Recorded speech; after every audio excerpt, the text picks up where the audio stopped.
Thank you and welcome to DugLyffe. We have with us here today Miss Lisa, Hello. Miss Emani, and we have the handsome Black and the beautiful Blue. Yes, we have the beautiful Blue who's taking a nice little nap in her cute little snuggie. What are we gonna call that? What do you want to call it? The Snugglebug? Okay, she's in her nice little Snugglebug. And I thank you so much for joining us at DugLyffe, one of my really, really wonderful, great, not just clients, but as we say, fur friends and family, here to tell us about her extraordinary Pomeranians, Black and Blue. Miss Lisa. Hi. So, I'm Blue's mom, and Emani is, I'm Black's mom. This is Black, and Emani is Blue's mom. So I was able to get Black from a lady off of Instagram. I wanted a palm. I've always loved palms. So I went searching for one. And to be honest, I don't even think at the time I really had the money to buy him. But God blessed me with the coins and he fell into my lap, if I must be honest. Right. So I reached out to this lady and I was like, OMG, I want one of your dogs because they bred Pomeranians of all colors. But of course, I wanted to be different and I wanted an all-white one because I never really seen an all-white one where I'm from. And so that's how we came to get Black. With Blue, somebody's birthday was coming up and they had been talking about how they wanted a new Happy. And so me and the infamous Miss Tiffany, That's me. we came together, and Tiffany and her handsome son Max, they traveled. They really traveled and they put time and effort and love into going and making my baby's dream come true for her to have Blue. And she is more than we bargained for. We really love her. She's everything that, you could love in a palm, and they both get along very well. How different are they, or how similar are they? Black doesn't really like when she climbs on him, but she doesn't. She just want to play with him. So. Yeah, so he is very clingy, and so with her, she's clingy to her mom. She's clingy to me while her mom is in school. They both have really good temperaments. But Blue is more open to allowing different people to hold her, and that is because she's a puppy, because Poms are very loyal dogs, so they love their owners. And so because Black knows that I am his mother, he doesn't really like to go to people that he's not familiar with. However, Miss Tiffany is his godmother, and when he sees her, he forgets about me. Yes. How did we come to meet? I always like to tell that story of how we found one another. We actually lived on the same block, and my man told me, he was like, it's the lady up the street that grooms, because I had been looking for a new groomer because the groomer by my job had shut down. So, and Black, bless Tiffany, because he was a mess, but we'll digress. Okay, it was a mess, and just because he doesn't like to let me comb him, but he will allow her to comb him. But okay, we'll get there. But we met because we lived on the same block, and I entrusted her with my baby, and we've been rocking with her ever since. It's been 5 years. I appreciate it. Black is a wonderful, wonderful, wonderful addition to the fur family. He's always so excited to come in, not so much with the comb, yes we know, but once we have the after, he loves to prance around and show off his new blowout. Yes, he does. And as you can see, they have on their little outfits today on this wonderful Saturday fall afternoon, and it's just so cute, when I look at a new addition, but especially looking at Blue and how small she was when she first came along. Yes. And still so very tiny. What advice would you have for people who have pocket pets, is what I call them, because essentially that's exactly what she is. My biggest advice, if you're interested in getting a teacup, aka purse dog or pocket pet, is you have to be very, very gentle with them. You have to make sure you're not allowing everybody to pick them up, and if they are, you want to watch who is picking them up. You don't want too many children playing with them. You want to watch out because they like to put things in their mouth. We had a little scare with her a couple of weeks ago. One of my daughter's beads fell out of her hair, and we didn't know why the puppy was like choking. And then I gave her some chicken, and for whatever the reason, the chicken threaded the bead and pulled it out.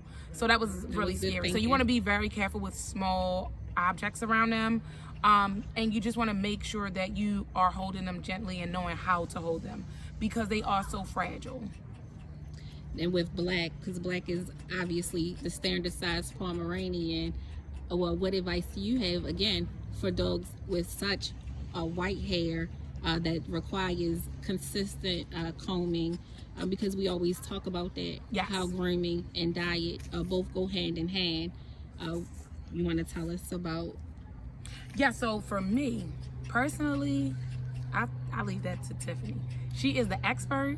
I reach out to her when he is looking a hot mess. I'm like, hey, your godson needs to be clean. What would you say? What would you recommend if somebody was going to get a Pomeranian? What kind of schedule would you put them on? Okay, so at least every 3 weeks. You want to make sure that you're getting them groomed every 3 weeks. That's the schedule that Tiffany and I came up with, and we try our best to stick to it. So every 3 weeks, you want to make sure that you're getting them groomed. You want to make sure that they are not playing in a lot of dirt. Ironically, his name is Blac, and he sometimes likes to play in the dirt and kick it up, and it kind of makes his fur a little dingy. But you want to make sure that, you know, you're brushing them off if they allows you to brush them, but try to get the dirt off of them. Don't let it sit and soak into their skin or their fur, but make sure you have your scheduled grooms set up so that they are well groomed. Because we know that, again, with the texture of the Pomeranian's hair, it can be very thick. Yes. And which is also known as a triple coat. Yes. And as we prepare for the colder months, it does grow a lot thicker so that they can be nice and insulated and cozy. So we want to make sure that you are combing them, but we also want to make sure that they do have a normal dog life and they're enjoying themselves. So we can't always just say, hey, you can't get dirty, you can't do this. You just have to maintain it. Make sure that you have wipes when they come in, especially if you're living in an urban setting. Yes. Yes. Wow. What are some of their favorite things to do? Blue just loves to play. Now she likes toys. Blac likes toys, but not really. He really just wants to be up under me. He just, you see what he's doing right now? This is what he likes to do. She'll get some toys. She'll play with her toys. She likes her pacifier. Oh yeah, that was something new that you all introduced me, and we will post some clips of that so you all can see. Yes. All of the weird, interesting products that they're coming up with dogs now. And Binky, they have a doggy Binky. Yes. Emani, how did you introduce the Binky to Blue? My mom actually bought it. Okay. And she gave it to her, but I didn't. You do give it to her at night. I know, but she doesn't want it. She's growing up. In the beginning, did she cry a lot for it? No. No. She doesn't really like the toy, but she really likes her other toys. Well, it seems as if she's just imprinted on you just completely. She belongs to you and you belong to her. She's very comfortable with you. Is that her favorite place to be? That's so sweet. Or she would like to be with Blac. She likes to be with Blac. Do you think that they recognize that they are of the same breed and background? But Yes, I do. I do think that they recognize that because we do have another dog at home, a bully, but she likes to play with the bully, but she goes to Blac. And I think it is because they do recognize that they are the same breed. And I kind of wanted to piggyback a little bit because you asked me about the diet and I didn't really tap into that. So another thing is you want to make sure that you get with either your vet or your groomer so that you know what's the best diet for your dog. If you don't know, when it comes to these toy dogs, because I listened to the But breeder. no, I'm not done. I listened to the breeder, and the breeder, you know, told me to give the dog a specific type of food. It didn't really work out for her. So Tiffany had been telling me, put your dogs on a raw diet. Put your dogs on a raw diet. I'm not gonna lie, I think I misunderstood and got him livers when I should have got him gizzards or one way or the other. Well, you know, I did the wrong thing. But they all, again, like us, it's a matter of choice. Yes. You know, in the same way we can be opposed to beef but love chicken, or, you know, seafood. It's the same with dogs. They have a certain palate that they are, you know. Yes. And so for me, what I do is I still give him kibble, but I do give him the raw food. So you can actually go to a pet store that has the raw food in small packages. So I typically give him the kibble with the raw food. I also give him a antibiotic. Sit down, Emani. I also give him sorry, not antibiotic, probiotic. Move closer to me. And I also give them, and I do this for both actually, and I also give them pumpkin. So well, I give her pumpkin, I don't give him pumpkin, but I do give her pumpkin. It just helps, you know, with her bowel movements. So, and then she doesn't like get sick off the food anymore. She used to get sick off of the food, but not anymore. She's gotten really beefed up since when we first got her and brought her home. It's just really amazing to watch the transition, even in the first year of puppy stages. Yes, because she is 6 months now. She's super tiny. Yes. And actually, he is still considered a toy because he's under 10 pounds. But she's a teacup because she'll probably grow to only be, she'll grow to only be about 3 or maybe 4 pounds. I don't think she'll probably reach 4 because she is so tiny. When we got her, she was like 1 pound. At least now you have a thing for these tiny teacup dogs. do. What is it about them that you like about the teacup? They are just like babies. Like, I just am not a big dog lover. I never have been. When it comes to Pomeranians, I remember as a kid, I'm over here at my dad's house, and we had so living at my dad's house growing up, I remember the commercial with the Pomeranians. It was not real Pomeranians, it was a cartoon. No, sorry, not a cartoon. It was a toy. And I wanted this toy so bad. And my first dogs I had were Teacup Yorkies. And that was years ago. So now I have the Poms. And I just love them. They're just like babies. They're like little kids. I mean, people may feel the same way about bigger dogs. I'm just not the person that will really invest in a big dog. I don't dislike them, but they're just not for me. These are my loves, and the smaller the better for me. Small packages, big love. Yes. What is one time that comes to mind where you felt that you and Blac were completely connected, and he understood you and you understood, you know, him, but you know how they say they are our loyal companions, and it's nothing like having a dog as a family member. Right. Thank you. So I'm gonna be honest, I feel like as soon as I met him, it was just like love at first sight. And over time, of course, they listen to you and things like that. I think he did have a little bit of separation anxiety, but I made sure that he had a dog sitter while I was at work because he was so small, and I just wanted to make sure that he was well taken care of. And when I would come and get him, he knew exactly who I was. He knew I was his mom, and it was just love at first sight. So it was from the very beginning. And I think the same thing for Blue. Funny story, when I first saw the pictures, I was like, I kind of did it for both of them, but then when I saw them in person, I was just like, oh my gosh. You don't look at pictures. Just when you get your baby and you have the connection, you just know it's right. And that's how I feel for both. And I think Emani felt the same way when she first got Blue. Did you fall in love with Blue when you first got her? Yes, I asked it was she a girl We were talking about Moni was saying how she pictures. felt when she saw Blue. I was really happy that she was a girl and that I started to play with her. My aunt got her some little dresses for her. Yeah. When she got out of the tub, we tried it on her. She really did like it.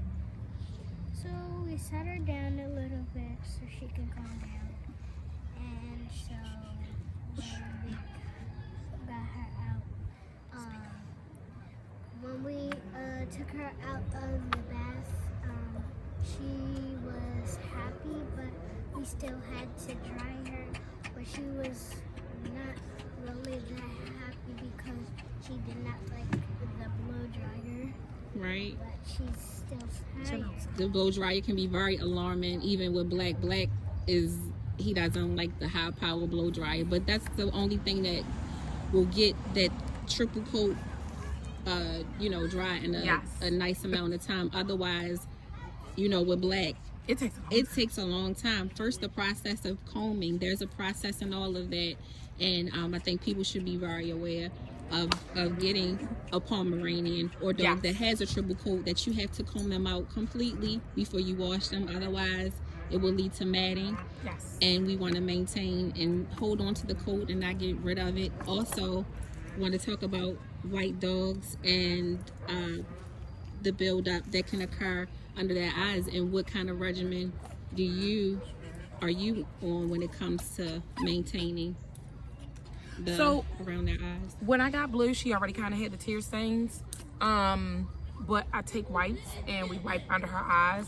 But I think when it comes to Blue and her tear stains, we're going to get some Stinky Eye, because that's going to help to bring back the color, because when I got her, she already had the tear stains. So I've been already working and wiping her eyes, gentle with water. But I also use the purple shampoo to kind of but I don't get it in her eyes, just kind of clean it up a little bit to kind of brighten the coat, brighten around the eyes. Well, the wonderful thing with Stinky Eyes, the product that I make, and that is all natural product. So even if you were to get some in their eyelids, it wouldn't affect them, because it is very animal friendly, animal safe.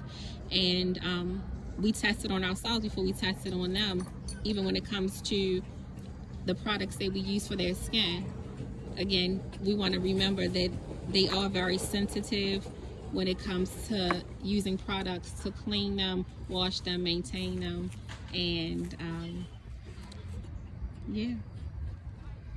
she is very tiny, so we put her in the back with the dogs when she goes to bed at night. Yes. And in the morning we take her out and we put her in her playpen. We have to clean out the playpen first, and then we put her back in there after we put on the pads in there, so that way she don't have to use the bathroom in there. I'm so glad that you brought up that point about making sure that they all socialize with other dogs, no matter the size. They still need to have the interaction with dogs, no matter the breed. And we have to remember that they all want to feel like they belong and that they are part of the pack. Yeah. So I'm so happy that you brought that up, Emani, so that our viewers and other children who may be wondering about the responsibility of a puppy, they see just how wonderful you are with Blue, and that you take the time and the love and the care. And I think that that's so amazing, that you are such a great fur mom. Look at her. Oh, she's ready to play now. I think everybody would like to see her. Go ahead and let her out of her Snugglebug so they can see how tiny she is. She can't even fit her extra small outfit. Extra small outfit. Oh my goodness. What's your favorite color? Be careful. My favorite color is pink, like my mom. Nice. Yes. So, Miss Lisa, Yes. in all the years you having a dog, how do you feel? I'm happy. I love them. They are my family. I'm happy. I'm very happy with them. Okay, and also, how many times have Black get dirty? Oh gosh, all the time. We can't count. It's uncountable. Right. So now I've had Black for 7 years, so it's kind of hard for me to come up with a number for how many times he's gotten dirty, because that's what dogs do. If you let them out, they get dirty, they play around, and so yeah, I don't have an exact number and again, for that. How it many goes times? back to that whole thing is that we don't want to Money. we don't want to rob them from living their best lives. Yeah. So that's a part of being a dog, is them going out and getting dirty and Yep. you know, getting into all types of things. So things changed a lot for people when they were forced to stay home. Yes. A lot of people went out and actually got pets and everything. How has that changed for you, being with them day to day, all day? Do you think that it adds to the separation anxiety? Or So I think it helps separation anxiety, especially for Black. Because when I would leave and have to go to work, at the time we didn't have Blue, obviously, or the other dog. Her name is Storm. So he would get a little bit overwhelmed with me leaving to go to work after he wasn't going to the doggy daycare anymore. Being home helps a lot for him and me, to know that he's happy and calm, and he feels come here, son. to new followers of DugLyffe, or that's coming to get any kind of tips from this podcast? Yes, Tiffany is well versed, extremely knowledgeable. As I mentioned earlier, I had a bit of a scare when it came to my puppy and choking and just not knowing what to do. The first person I thought of was Tiffany. I didn't think about the vet. I was like, Tiffany, what do I do? And she guided me. She has a plethora of knowledge. She will get you in contact with the right people to help you with your dogs. She is the best groomer. She does not do, what is it called, the gag? She does not gag them. She literally allows them to be free. When my dog sees her, he doesn't even know me anymore. That's how much he absolutely loves her. With Tiffany, you're not just getting knowledge from the podcast, but if you get the pleasure of meeting her in person, you are gaining a new friend, a new godparent for you. Y'all can't have her as a godparent because that's Black's godmother. But in all seriousness, your dog is going to fall in love, and your dog may not know you anymore. And that's what you want when you send your dog to get groomed with someone, and you're leaving them for so. People usually skip over that important tip, or advice, I should say, that when you are choosing a groomer, you have to remember that this is a relationship that your dog, your cat will have with this person. Yes. For years, possibly. And you know, like all things, sometimes it's trial and error, but I do pride myself on that fact that I don't use any kind of chokeholds, and it's a holistic approach, especially when you have a dog who may be super anxious Yes. about, you know, the combing process, washing, blow drying. It makes a difference when you have patience and love. And I just thank you so much again for coming on DugLyffe, for bringing Blac. Hey Blac. Yeah, bringing Blac and the new Miss Blue, who's growing so amazingly well. And I thank you so much. And again, this is a place for fur, friends, family. Anything that you want to say, Miss Lisa? Yes. Keep going, Tiffany, because you're doing the right thing. This is what's needed in the dog community for dog moms of all races, ethnicity. She's the right person, and I'm glad that God placed her in my life to be a part of my life and my dog's lives, and I couldn't ask for a better person. So you keep saying thank you to me, but thank you to you, because you have been nothing but a major help, and just everything that I needed as not just a groomer, but now a friend. And so I thank you so much for being you and continue to be you. And thank you, Max, for asking me some questions, because I love my boy Max. He's extremely smart, and I love that about him. And so just thank you, Tiffany. Thank you, Miss Lisa. Thank you, Miss Emani. She's doing what kids do, and the dogs. Blac is like, let's get up out of here. It's getting dark. You know where we are, Right. You dig? Bye, peace.